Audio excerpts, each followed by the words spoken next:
Hey guys, how you doing? Hopefully you're doing okay. I'm going to start off by giving you an overview of the case here, the situation, the article. There is a link in the description if you'd rather read through the article in your own good time. But essentially, to keep this brief, to get straight to the point in a bullet point form, this was almost another school shooting, or this seemed like it could have been another school shooting. Thankfully, it wasn't. Thankfully, two school resource officers took a hold of the situation. There was an altercation with a gentleman. Well, sorry, I shouldn't say a gentleman. And there was an altercation with an absolute psychotic scumbag. And that absolute psychotic scumbag was essentially shot and killed. So that's the brief version, but I'll go through things in a little bit more detail. This happened in a city called Gadsden, Alabama on Thursday morning. And the scumbag in question is a scumbag called Robert Tyler White, 32 years of age, from a town called Bun Level in North Carolina. And essentially, he was at the school. We don't know if he has any children at the school. We're pretty light on information in that regard, but we do know that he was at the school. The school is called Walnut Elementary School. It's on the west side of town, Columbus, Georgia. Hopefully I have that right and haven't made a fool of myself. Columbus, Georgia. Do I have that right? And essentially, the police... somebody made a 911 call around 9:30 a.m. about this guy, Robert Tyler White, being in the school's parking lot trying to break into vehicles. A school resource officer attended and a fight broke out. Now, we don't know how quickly that fight broke out, but seemingly it did. And we're told in this part here that the scumbag in question, Robert Tyler White, the guy that was attempting to break into several vehicles in the car parking lot, during this fight with the school resource officer, the scumbag attempted to take the officer's gun during the struggle. Yeah, that's not very good. That's a bad thing to do. Again, we're a little bit light on details at this point. Law enforcement has not said whether or not the scumbag in question was armed. My presumption, my guess, my speculation would be that he was not armed. I would be thinking that if he was armed, why would he feel the need to try to take the officer's gun? Why wouldn't he just use his own gun? That would be my thinking. Perhaps it's bad thinking. I don't know.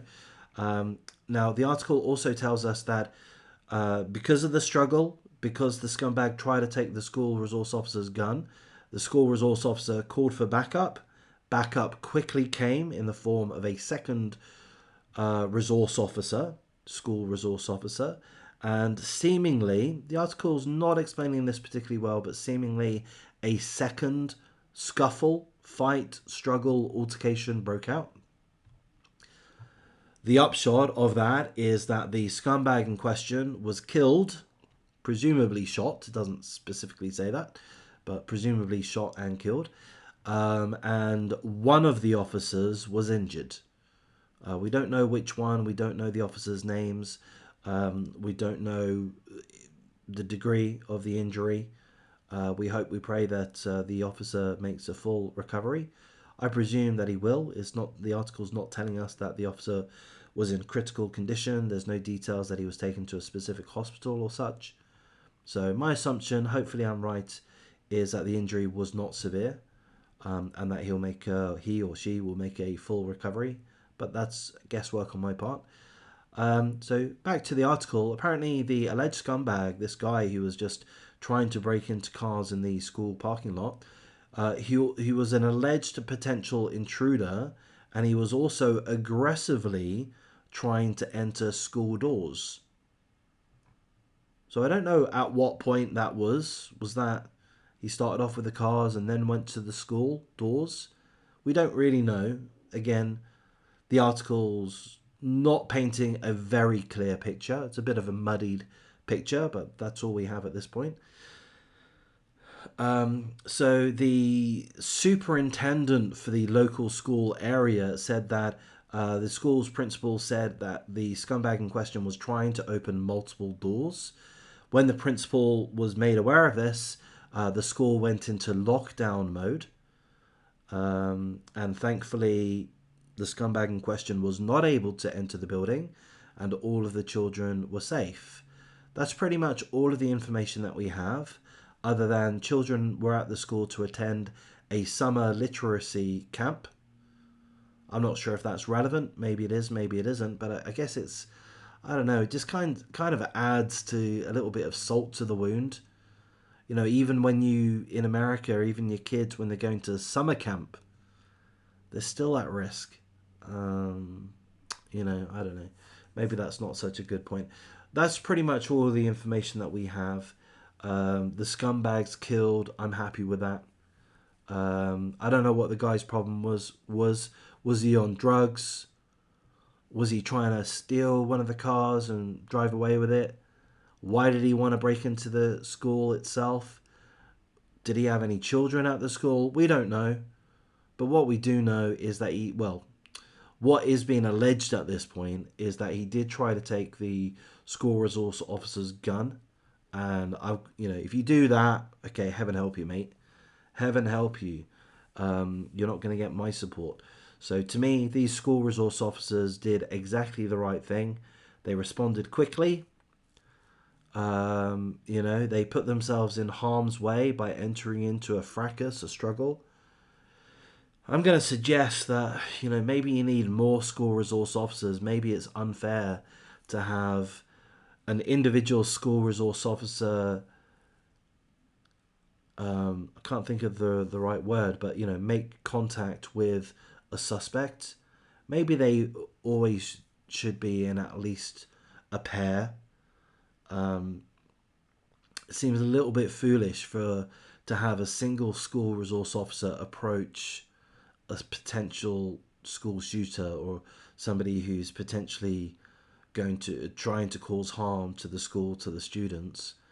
Maybe it's better just to have more of them. I don't know, but what are you supposed to do? You're just supposed to throw money at these situations constantly, because of course school resource officers need to be paid. They need to be paid, and we would hope that they're paid well. If they're putting their lives in danger, we would hope that they're getting paid well. And of course, money doesn't grow on trees. It kind of does in America. You guys do like printing your old trillions of dollars. But even so, cost is a factor. I've gone on a bit of a ramble there, so I'm going to wrap things up here. I normally say condolences to the victim's family, but no, I'm not going to do that in this case. This guy was seemingly well in the wrong, and he got exactly what he deserves. He seems like he's probably an absolute scumbag, and we're probably better off not having him on the planet. That's my view. If you find that offensive, so be it. Doesn't really bother me. But I'm going to wrap things up here, guys. If I've done a half decent job of going over this topic, which maybe I have, maybe I haven't, it's a little bit, could go either way on this one. But if you think I have, then please do like, comment, subscribe, share the video as you see fit. Have a look at some of the other videos on the channel. You can even give me a quick donation if you like. Buy me a cup of coffee. I kind of need one right now. There's a link to a donation site, Ko-fi.com. You're welcome to send a donation. It will be very warmly received. Of course, nobody has to, but getting a donation every now and then might be nice. In any case, I'll wrap things up here, guys. I think I'm going to make a couple more videos this evening, and then hopefully I'll be doing another batch tomorrow. I'm enjoying making these videos. Hopefully you're enjoying listening to them, or you see value in listening to them. And if you're interested in being a part of live streams, let me know in the comments. I'm going to leave you to it. You have a good one.